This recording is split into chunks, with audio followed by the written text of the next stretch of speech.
Hello students, आप सभी का फिर से स्वागत है आपके फेवरेट वीडियो गुरु में, जहां हम आपके साथ जुड़े हैं आपको बैंक और एसएससी दोनों की तैयारी करवाने के लिए। Let's start with idioms and phrases. वो लास्ट डे भी चल रहा था, वो टॉपिक अभी भी जारी है। चलिए बढ़ते हैं आज के कुछ इडियम्स की तरफ। From cradle to grave, F series से आज स्टार्ट कर रहे हैं हम लोग। And the first is from cradle to grave. अच्छा ये देखो, क्रेडल क्या होता है? पालना, पालने से लेकर शमशान घाट तक का सफर।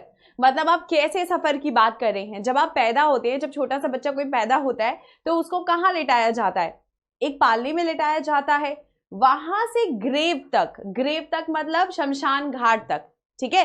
वहां से शमशान घाट तक का अगर सफर है तो हम क्या बोल रहे हैं कि आप अपने बर्थ से लेकर अपने डेथ तक के सफर की बात कर रहे हैं। इसका मतलब you are talking about your entire life span. पैदा होने से लेके आपके मरने तक का समय, मतलब आपकी पूरी लाइफ स्पैन की बात किया जा रहा है। यहां पे हम बोलते हैं फ्रॉम क्रेडल टू ग्रेव। दूसरा, face the music. Music world वैसे तो पॉजिटिव है, बहुत सूद देता है, लेकिन आपको आपके कर्मों का फल मिल रहा है। फेस द म्यूजिक का मतलब होता है that karma has hit you back. आपके कर्म अगर अच्छे थे तो अच्छा, अगर बुरे थे तो बुरा। ये एक तरह का पनिशमेंट होता है। यहां पे आप एक्सेप्ट कर रहे हैं कोई ऐसा पनिशमेंट जिसमें आपने गलती करी थी और आपके द्वारा कोई गलती की गई हुई हो, उसका पनिशमेंट। दूसरा, फील द पिंच। कहीं से चुभन महसूस हो रही है तो चुभन लोगों की बातों से हो सकती है, पर दुनिया में वो कौन सी ऐसी चीज है जिसके नहीं होने से सबसे ज्यादा तकलीफ होता है? वो है पैसा, है ना? तो जब हम बोलते हैं फील द पिंच, ये वर्ड बहुत कॉमनली यूज किया जाता है। जनरल सेंस में भी लोग इस इडियम को बहुत कॉमनली यूज करते हैं। इसका मीनिंग होता है to have problems with money. पैसे की कमी होना या पैसा ना होना को बोला जाता है feel the pinch. Next, fall on your own sword. Hindi में कहावत सुना है, कुल्हाड़ी पे पैर मार लेना। मतलब क्या? एक तो होता है कि पैर कुल्हाड़ी पे गिर गया, और दूसरा होता है कि कुल्हाड़ी पड़ी और हम जा रहे हैं उसके ऊपर अपना पैर मारने के लिए। ये दो अलग अलग सिचुएशंस होते हैं, है ना? तो इसका मतलब जब आप बोलते हो fall on your own sword, मतलब आपने अपनी सॉर्ड को क्यों बना के रखा था? ताकि आप अपने लिए कुछ फ्रेम कर सके या कुछ बिगाड़ सके, लेकिन आप अपने ही सॉर्ड पे गिर गए। मतलब जिस पे आप भरोसा करते थे उसी ने आपको क्या दिया? धोखा दे दिया। समझ में आया? यहां पे होगा to be cheated by someone you have actually trusted. दूसरा है fall on your own sword. Now देखो, स्वॉर्ड हम क्यों यूज करते हैं? देखो, आपने कहावत सुनी होगी पैर पे कुल्हाड़ी मार लेना, है ना? अब एक तो होता है पैर पे कुल्हाड़ी, आपका पैर था और कुल्हाड़ी आके गिर गई, चलो ठीक है। लेकिन आपके यहाँ कुल्हाड़ी रखी और आप खोज रहे हो वो कहाँ है और जाके मैं अपना पैर मारूं, तो मतलब क्या आप खुद से ही खुद को हार्म पहुंचा रहे हो, है ना? यहाँ पे क्या होगा? Fall on your own sword का मतलब होता है कि आप अपनी ही किसी चीज से चीटेड हो। मतलब आप ऐसे किसी पर्सन से चीटेड हो जिसपे आप बहुत ट्रस्ट करते थे। Is that clear? So the main statement goes is to be cheated by someone you have trusted a lot. दूसरा, feather in one's cap. देखो, एक होता है कि आपने कैप लिया। कैप कब मिलती है? एक्चुअली कैप नहीं, हैट होती है। ये एक तरीके का रिकॉग्निशन होता है। आपने देखा होगा जो लोग यूनिवर्सिटी वगैरह में ग्रेजुएशन करते हैं उनको एक ब्लैक कलर की कैप दी जाती है। वो एक तरह का अचीवमेंट दिखता है। उस कैप में एक स्टार जुड़ जाए या एक फेदर जुड़ जाए तो इसका मतलब क्या है कि अब आपको दोबारा दूसरी कैप तो पहनाएगा नहीं ना, तो क्या होगा? इसका मीनिंग हो जा रहा है कि आपको एक और अचीवमेंट मिली है जिसके लिए आप बहुत ज्यादा प्राउड फील कर रहे हो। क्लियर? यहाँ पे something that you have achieved and you are proud of it. French leave, ये तो मतलब हर प्राइवेट ऑर्गेनाइजेशन का सबसे रोज रोज का रोना है। रोज रोज का रोना।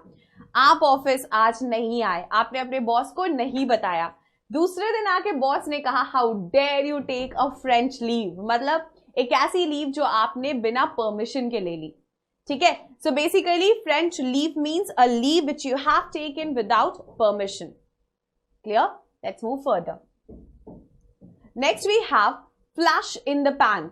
जब भी खाना बनता है तो आपने देखा होगा अचानक से अगर आप पैन को टॉस करते हो तो जब आप सारे वेजिटेबल्स को ऑयल के साथ टॉस करते हो तो फायर के साथ जब ऑयल मिलता है ना तो वो एक तरह का क्या निकालता है? एक फ्लेम निकालता है। ऐसा लगता है जैसे खाना, आग जो है वो खाने को तवे के ऊपर पका रही होती है ना? फ्लैश इन द पैन का मतलब होता है अचानक से आई हुई सक्सेस, बहुत बड़ी सक्सेस लेकिन बहुत शॉर्ट पीरियड के लिए। Flash in the pan means that you have achieved success, a huge success, but for a very short period of time. Clear? दूसरा, follow your nose. ये बहुत ही हंसी वाली कहावत है। देखो, हम कहते हैं ना कभी कभी कि अगर कहाँ चलना है, अगर किसी पर्सन को सीधा सीधा चलना नहीं आता तो हम बोलते हैं ना, एक काम करो, अपनी नाक को फॉलो करो। मतलब आप अपनी नाक को देख देख के चलोगे तो कैसे चलोगे? आप एकदम सीधे सीधे चलोगे ना। बिल्कुल वही है, जब आप डायरेक्शंस देते हैं और कोई पर्सन नहीं समझता तो हम बोलते हैं कि जब आप स्ट्रेट लाइन में जाना चाहते हो, when you want to walk straight, it is said कि आप अपनी नाक को फॉलो करो। ठीक है, so this is called follow your nose. Next, fool's paradise. Fool's paradise का मतलब क्या होता है? It is a false sense of happiness और सक्सेस। वो अपने ही फूल्स पैराडाइज में जी रहा है, मतलब he is living in a fools paradise. हम कभी कभी किसी को देख के कहते हैं ना कि उसको कुछ नहीं पता, उसे नहीं पता कि उसे सक्सेस मिला या नहीं मिला, वो अपने आप में बिना मतलब का खुश है। राइट?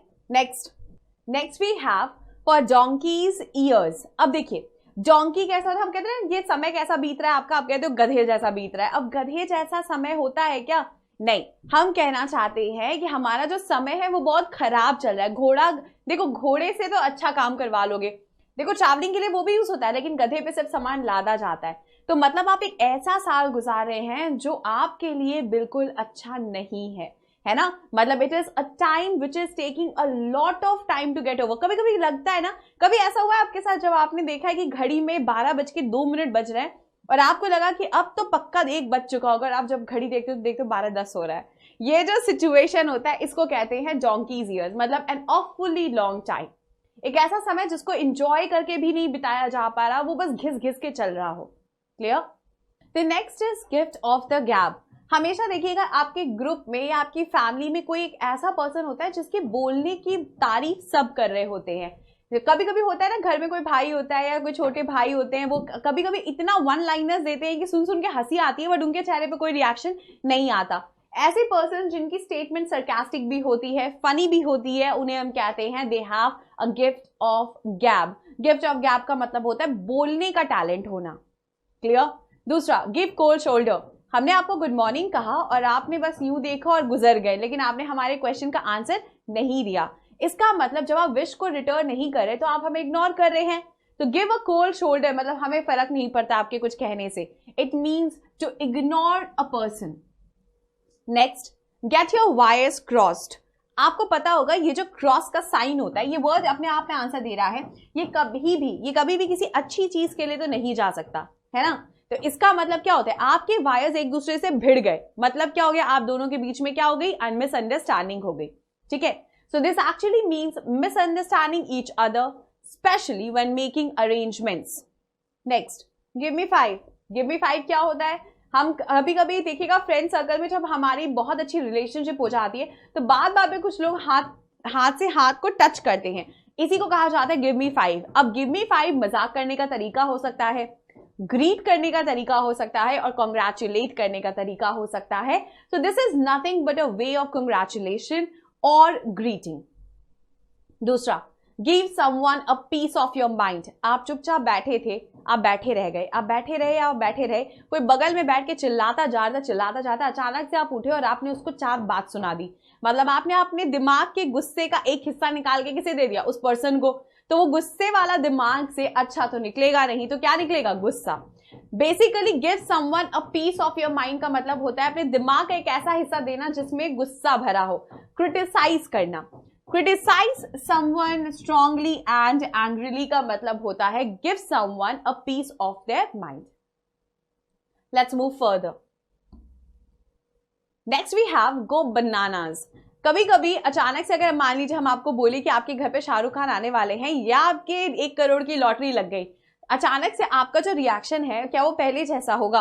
आप शायद टेबल से उठ के कूद चुके होंगे या शायद सोफा पे बैठे होंगे तो आप उठ के खड़े होकर डांस कर रहे होंगे, और हमारा जो साइट होगा वो उसको हम कहेंगे he has gone bananas after listening to this announcement. तो गो बनानास का मतलब होता है that you are wild with excitement. आपके अंदर एंजाइटी भी हो सकती है। वैसे गो बनानास पॉजिटिव और नेगेटिव दोनों वर्ड के लिए जाता है। मान लीजिए आप बहुत खुश हैं तो गो बनानास, लेकिन अगर आप बहुत ज्यादा घबरा रहे हैं तो भी हम कह रहे हैं ही हैज गॉन बनानास। ठीक है, next, go under the hammer. 2001, 2002, 2003, ये जो हैमर का टैप होता है इसको कब यूज किया जाता है? जब हम किसी चीज को बेच रहे होते हैं। Yes, it means to go under the auction. ठीक है, गो अंडर द हैमर का मीनिंग होता है कि आप ऑक्शन में किसी चीज को बेच रहे हो। ग्रेवयार्ड शिफ्ट, पहले तो ग्रेव मतलब बताओ, मुर्दा घर। ग्रेवयार्ड क्या होता है? मुर्दा घर। मुर्दा घर का शिफ्ट का मतलब ये नहीं होता है कि आप मुर्दा घर में काम कर रहे हैं, नहीं, इसका ये मतलब होता है कि आप आधी रात को काम कर रहे हैं। अब हम अगर बोले कि आपका शिफ्ट कौन सा है और अगर आपने हमें जवाब दे दिया ग्रेवयार्ड शिफ्ट, तो हमें समझ में आ जाएगा कि आप शायद लेट नाइट काम करते हो। ठीक है, to work very late at night. Next, having a whale of a time, मतलब you have enjoyed yourself very much. Having a whale of a time का मतलब ही होता है आपने अपने जीवन के हर एक पल को उस जगह पे एंजॉय किया है, so it means to enjoy very much. Having a big mouth, हम कहते हैं ना, कभी देखिएगा ग्रुप में अगर आप 4 लोग बैठे तो हम कहते हैं ना, यार ये बात यहां बोल दी, उसके सामने मत बोलना, उसका मुंह बहुत बड़ा है। मतलब क्या निकल के आता है कि ये जो पर्सन है ये गॉसिप बहुत करता है या फिर ये सीक्रेट्स अपने अंदर नहीं रख सकता। क्लियर? तो इसका मतलब हो जाएगा वन हु गॉसिप्स और tell secrets. Himalayan blunder, blunder का मतलब होता है मिस्टेक। ठीक है, और हिमालयन ब्लंडर है, एक तो मिस्टेक, ऊपर से हिमालय के पर्वत जैसा। अब हिमालय का पर्वत छोटा तो है नहीं, तो इसका मतलब इससे रिलेटेड अगर मिस्टेक है तो वो कैसी मिस्टेक है? Something which is very serious. A mistake which is very serious will be called as a Himalayan blunder. Let's move further. Have clean hands. Now, मान लीजिए एक इन्वेस्टिगेशन प्रोसेस चल रहा था, सामने एक डेड बॉडी पड़ी है और 4 दोस्त है, चारों पे शक की सुई जा रही है। आपने कह दिया, पुलिस ने कह दिया सबके फिंगरप्रिंट्स लेने के बाद कि 3 लोगों के क्लीन हैंड्स हैं। मतलब क्या उन 3 लोगों के क्या हाथों में खून नहीं है, डस्ट नहीं है, जर्म्स नहीं है? नहीं, हम कहना चाहते हैं कि उन 3 लोगों का इस खून में कोई भी हाथ नहीं है, मतलब उनके ऊपर किसी भी तरीके का गिल्टी होने का हम वो नहीं लगा सकते या दावा नहीं कर सकते। ठीक है, दूसरा, have eyes bigger than stomach. आपकी भूख थी, आपने खा लिया, लेकिन अभी भी आपकी आत्मा तृप्त नहीं हुई है। कभी कभी देखिएगा जब मॉम घर पे कुछ खाना बनाती हैं तो हमारा पेट तो भर जाता है, लेकिन कभी कभी लगता है कि चलो थोड़ा और खा ले, थोड़ा और खा ले। गर्ल्स की बात ले लीजिए, चाट के अगर आप शॉप पे खड़े हो तो आपको हमेशा लगता है चलो ये भी एक बार टेस्ट कर लेते हैं, वो भी एक बार टेस्ट कर लेते हैं, है ना? तो basically have eyes bigger than stomach का मतलब होता है जरूरत से ज्यादा डिजायर करके खाना। दूसरा, हार्ट मिस्ड अ बीट। देखो, कभी किसी पे क्रश हुआ है, अब अचानक अगर आपकी क्रश साड़ी पहन के आपके सामने आ जाए तो आपका हार्ट 1 मिनट को रुक जाएगा ना। तो उसका मतलब क्या होता है? आप एक्साइटमेंट में एकदम स्टंट रह गए, है ना? My heart just skipped a beat. हम कभी कभी कहते हैं ना, या फिर कोई अचानक से चिल्ला दे दरवाजे के पीछे से तो हम अचानक से घबरा जाते हैं ना, उसको कहते हैं हार्ट मिस्ड अ बीट या skipped a beat. Next, heart in the right place. दिल की जगह पे दिल है, मतलब इसका ये मतलब नहीं है कि आपके शरीर के पुर्जे सही जगह है, नहीं, इसका मतलब होता है that you are as a person a very well natured और अ गुड नेचर्ड पर्सन। दूसरा, हैंड टू माउथ। हम कहते हैं कभी कभी अगर किसी रिक्शे वाले को आप देख लीजिए या फिर किसी फूड जो कहीं पे भी आप छोटी सी गोमती में चले जाइए जहां पे कोई पर्सन कुछ सेल कर रहा होता है, तो हम कभी कभी कहते हैं ना कि ये सिर्फ क्या कर रहा है, ये तो सिर्फ अपने हैंड से माउथ तक का ही एक्सपेंसेस बियर कर सकता है। मतलब एक ऐसा पर्सन जो बहुत गरीब है और जिसकी इनकम सिर्फ इतनी है कि वो अपने हाथ से लेकर खाना खा सके, इससे ज्यादा नहीं। मतलब वो सिर्फ अपनी बेसिक नीड्स को फुलफिल कर सकता है, उससे ज्यादा कुछ भी नहीं। दूसरा, hit the bull's eye. Hit the bull's eye का मतलब होता है you were there with the exact position where you wanted to be. मतलब आपने वही अचीव किया जो आप करना चाहते थे, achieve the best possible result. Hornets nest, ये एक ऐसा सिचुएशन होता है जहां पे बहुत वायलेंस होता है या फिर डिस्प्यूट होता है। आपको पता होगा हॉर्नेट एक काइंड ऑफ बर्ड है जिसके नेस्ट में जब बच्चे होते हैं तो वो आपस में बहुत लड़ते हैं सर्वाइवल के लिए, इसीलिए हॉर्नेट नेस्ट ये प्रोवर्ब की तरह भी यूज किया जाता है बहुत सारे सेंटेंसेस में। It means a very violent situation और where a situation has got a lot of dispute. Clear? Let's move further. In black and white, हमें आपकी कही हुई बात पे कोई भरोसा नहीं है। I want the statement in black and white. In black and white का मतलब क्या हो जाएगा कि हमें ये जो भी आप स्टेटमेंट दे रहे हो ये पेपर पे चाहिए, रिटन फॉर्म में हमें चाहिए, तो वो हो जाएगा in black and white. In the blues, आज आप कैसा फील कर रहे हैं? Feeling in the blues. Blues मतलब क्या होता है? देखो ब्लू कलर ना बहुत लाइट या बहुत ग्लूमी शेड्स के लिए यूज किया जाता है। मतलब यहाँ पे हम कुछ बहुत ब्राइट नहीं दिखाते। येलो हो गया, रेड हो गया, ये कलर्स ब्राइटनेस दिखाते हैं, हैप्पीनेस शो करते हैं। बट ब्लू हो गया, ब्लैक हो गया, ग्रे कलर हो गए, ये सारे शेडी कलर्स होते हैं। अब अगर हम बोल रहे हैं कि आपका मूड कैसा है और अगर आपने कह दिया I am feeling in blues, मतलब you are very low spirited today, आज आपका मूड कुछ खास अच्छा नहीं है। दूसरा, if the shoe fits wear it, अगर आपको आपका शू फिट हो रहा है तो पहनिए। इसका मतलब अगर आपसे कोई कुछ कहना चाहता है कि ये आपके ऊपर एप्लीकेबल है तो आपको उसे मानना भी चाहिए। मतलब मान लीजिए अगर हम कुछ सजेस्ट कर रहे हैं that something that has been said might be applied to a person, then do go for that situation. Next, in droves, something that happens at the same time और वेरी क्विकली। इन ड्रोव्स का मतलब होता है कोई ऐसी चीज जो अचानक से हो जाए कि एकदम सेम समय पर और बहुत जल्दी जल्दी। इन द डॉग हाउस, अगर आप अपने घर में रह रहे हैं तो ठीक, आप डॉग हाउस में रह रहे हैं तो इसका मतलब ये जो सिचुएशन है या जिस कंडीशन में अभी आप हैं ये बहुत डिसग्रेसफुल है ना, ये बहुत डिसग्रेसफुल है, या फिर आप अभी कुछ खास पॉपुलर मोमेंट में नहीं है, you are in a very unpopular moment at present. Clear? Let's move further.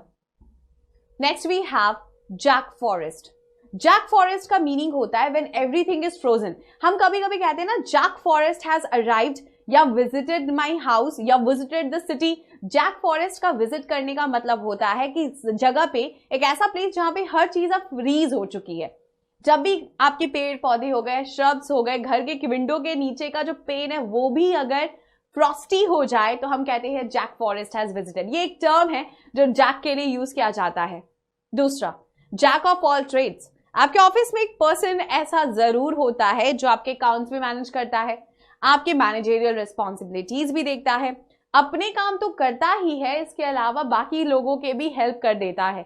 Now this person is nothing but jack of all trades, someone who can do many different jobs at the same time और different times. Next, jam on your face. जैसे egg on your face था ना, जैसे हमने आपसे क्या कहा था कि अगर आपके चेहरे पे कोई अंडा मारेगा तो खुशी के मारे तो मारेगा नहीं, वो आपको एम्बैरेस करना चाहता है इसीलिए मार रहा है। उसी तरीके से जैम ऑन योर फेस का मीनिंग भी सिमिलर है, बट इसमें यह बोला जाता है कि एम्बैरेसमेंट यहां पे आपकी नहीं होती, यहां पे आप कुछ करते हुए पकड़े गए हैं। जैम ऑन योर फेस मतलब you were caught red handed, आपका चेहरा लाल हो गया था। कब होता है चेहरा लाल? जब हम कुछ गलत करते हुए पकड़े जाएं। Next, jam tomorrow, when people promise things for the future that will never come. आप कल के लिए जैम करने की कोशिश कर रहे हैं, मतलब आप बोल रहे हैं लेकिन आप ये करेंगे नहीं। जब लोग यहाँ पे चीजें प्रॉमिस करते हैं या प्लान करते हैं प्रायर, लेकिन वो फ्यूचर में कभी नहीं आता। दूसरा, Jersey justice. Jersey justice is a very serious kind of justice. एक ऐसा जस्टिस जहां पे हम बहुत सीरियसली किसी भी प्रॉब्लम को डील करते हैं और फिर उसके लिए रिस्पॉन्ड करते हैं। रिमेंबर, जर्सी जस्टिस का मतलब होता है कि आपका जो पनिशमेंट है वो क्राइम को इक्वल कर रहा है। मतलब अगर आपने क्राइम ऐसा किया है तो आपको पनिशमेंट भी वैसा ही मिलेगा। That is called Jersey justice. Clear? चलिए, next we have Job's comforter. आपके ऑफिस का एक ऐसा पर्सन जो कहेगा कि हम आपके पास इसलिए बैठ रहे हैं या फिर आपके साथ इसलिए खड़े हैं ताकि हम आपको ज्यादा कंफर्टेबल फील करा सके। But remember, this will be the only person जो आपकी लाइफ में जरूर अड़ंगा लगाएगा। हर एक ऑफिस में एक ऐसा पर्सन होता है जिसको जॉब्स कंफर्टर बोला जाता है। Now this person is someone who wants you to comfort but actually discomforts people. But उसके रहने से लोगों को अच्छी फीलिंग नहीं आती। They have got very wrong kind of vibes in themselves, very negative vibes. Next, jockey for possession. ना jockey for possession को याद रखने के लिए करिएगा जॉकिंग फॉर पोजीशन, पोजीशन के लिए जॉकिंग करने का मतलब होता है कि बहुत सारे लोग एक ही अपॉर्चुनिटी में अपने आप को अव्वल दिखाना चाहते हैं या बेहतर दिखाना चाहते हैं। ऐसे कंपटीशन को कहा जाता है जॉकिंग फॉर पोजीशन। दूसरा, जो public, a very typical average kind of person. जो पब्लिक का मतलब होता है कि पर्सन बहुत पॉपुलर नहीं है, he is a very typical very average kind of a person, right. अगर स्टूडेंट्स के लिए बोला जाए तो ये टर्म कैसे यूज किया जा सकता है, दे आर नथिंग बट जो पब्लिक। अगर हम बोला जाए क्लास 8A के बच्चे अच्छे नहीं है, बाकी क्लास के बच्चे बहुत अच्छे हैं, तो हम बोलेंगे they are very typical kind of students, वो जल्दी ग्रैब नहीं कर पाते। सो एवरेज पीपल के लिए जो टर्म यूज होता है दैट इज जो public. Next, Johnny on the spot, एक ऐसा पर्सन जो हर कहीं, हर समय, हर वक्त आपके लिए अवेलेबल हो जाएगा, that person is Johnny on the spot. हमेशा देखिएगा एक ऐसा पर्सन होगा हेल्प के लिए हमेशा रेडी होता है ना, फैमिलीज ले लो, फ्रेंड्स ले लो, एक ऐसा पर्सन होगा who is always Johnny on the spot. So this is the person who will always be available. Next, juggle frogs. आप फ्रॉग्स को जगल कर सकते हैं क्या? एक ऐसा एनिमल जो दिन भर हॉप करता रहता है, आप उसे जगल कर पाएंगे? नहीं पॉसिबल है। जगल फ्रॉग्स का मतलब होता है you are trying to do something very difficult. Frogs तो अपने आप में जंप कर जाएगा आपके हाथ से, आप उसको जगल क्या करेंगे? जगल तो ऐसी चीज को करेंगे जो स्टेबल होगी, लेकिन फ्रॉग जगल कर रहे हैं मतलब आप बहुत बहुत मेहनत का काम कर रहे हैं, doing something which is very very difficult. Next, jump down someone's throat. आप किसी के गले के नीचे नहीं उतर रहे, हो रहा है ना, होता है ना, कोई ऐसा पर्सन है ना जो आपके गले के नीचे नहीं उतरता, जिसकी आवाज सुनते ही आपको गुस्सा आता है। यू आर क्रिटिसाइजिंग और chastising someone severely. This is a place where you are criticising और chastising someone severely. Is that clear? This is called jump down someone's throat. Sorted? Justice is blind. कानून अंधा होता है, impartial होता है। कानून अंधा होता है मतलब देखो, हो सकता है कि किसी पर्सन ने अगर मर्डर किया हो तो उसके घर वालों को लग रहा हो कि अरे छोटी सी गलती ही तो हो गई, लेकिन क्या कानून की जो मरा है उसके परिवार से पूछिए उसके लिए कितना बड़ा लॉस है। लेकिन ये केस अब पहुंच गया है जस्टिस के पास, मतलब कानून के पास। क्या कानून का भी जो सोच होगा वो ऐसा होगा? नहीं। जस्टिस ब्लाइंड का मतलब होता है जस्टिस इम्पार्शियल है, वो किसी की तरफ पार्शियलिटी नहीं करता और ऑब्जेक्टिव बेस होता है। Next, keep one eye on the ball. आपकी बॉल की तरफ आपकी आई है, मतलब you are ready for something, you are very very ready for something. कोई एक ऐसा इनिशिएटिव होगा, कोई ऑब्जेक्टिव होगा जिसकी तरफ आप बिल्कुल अपने एम की तरफ टिके हुए हैं, that means keep one eye on the ball. Keep at bay, I don't want to stay with this person, I keep bay at him. मतलब क्या कि आप कहना चाहते हो that you want to distance yourself from something और someone. जब आप जानबूझ के खुद को, अपने आप को किसी से या किसी के द्वारा दूर रखने की कोशिश करते हो, that means you are keeping yourself at bay. Kangaroo court, when people take law in their hands and make courts that are legal। जब लोग अपने हाथों में ही ले लेते हैं, लॉ को ले लेते हैं, मतलब क्या वो जानबूझकर कुछ गलत करते हैं, जबकि लॉ पनिशमेंट दे सकता था, लेकिन नहीं, वो अपने आप उतर के पनिशमेंट देना स्टार्ट कर देते हैं और खुद से कोर्ट्स बनाते हैं जो कि लीगल हैं, उनके अकॉर्डिंग लीगल है, that is called kangaroo court. दूसरा, कि body and soul together, earn enough to cover your basic expenses. मतलब आप अपनी बॉडी और अपने सोल को एक साथ रख रहे हो, मतलब आप इतना तो अर्न कर रहे हो कि आप अपने आप को कंफर्टेबल लिविंग दे सकते हो, अपने बेसिक एक्सपेंसेस आराम से पूरे कर रहे हैं। दूसरा, know something inside out, I know this person inside out. रहने दो, ये जैसा भी है पार्टी में रहने दीजिए, but I know this person inside out का मतलब है यू नो अबाउट समथिंग और the person very very like nicely और कंप्लीटली, जिसके बारे में आप अच्छे से जानते हैं, जिसके दिखावे को आप अच्छे से समझ रहे हैं। क्लियर? ये तो थे आपके आज के इडियम्स का सेशन। ये सेशन आगे भी जारी रहेगा, हम और भी नए वर्ड्स को जरूर सीखेंगे, बट तब तक के लिए keep revising and thank you for joining us.